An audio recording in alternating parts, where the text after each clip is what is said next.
আমি আল্লাহর গোলাম, আর গোলামের কোনো অহংকার থাকে না। অহংকার কার? আল্লাহ।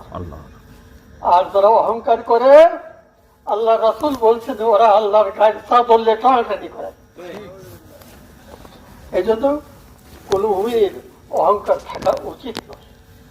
বিশ্বনবী, বিশ্ব নেতা মুহাম্মদুর রাসূলুল্লাহ সাল্লাল্লাহু আলাইহি ওয়াসাল্লাম, প্রিয় নবী, আমাদের প্রিয় রাসূল, আখিরি জামানার শেষ পয়গম্বর, দুনিয়াতে রাসূল আসছেন এলাকা ভিত্তিক, আর মুহাম্মদুর রাসূল হলেন বিশ্ব নেতা, বিশ্ব নবী।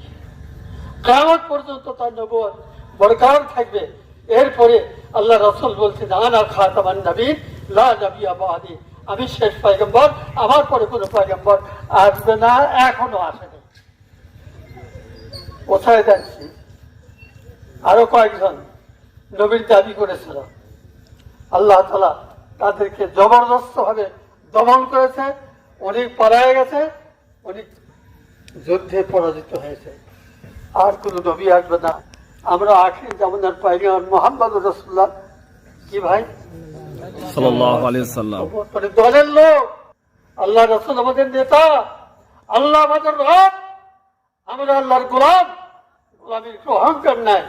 আমরা আল্লাহ তাআলার কাছে জান মাল বিক্রি দিয়েছি।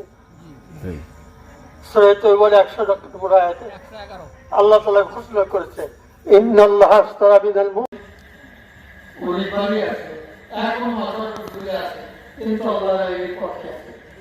আমরা কোন বাদী আইনের পক্ষে নই। আল্লাহর আইনটা দেখা থাকতে চান না।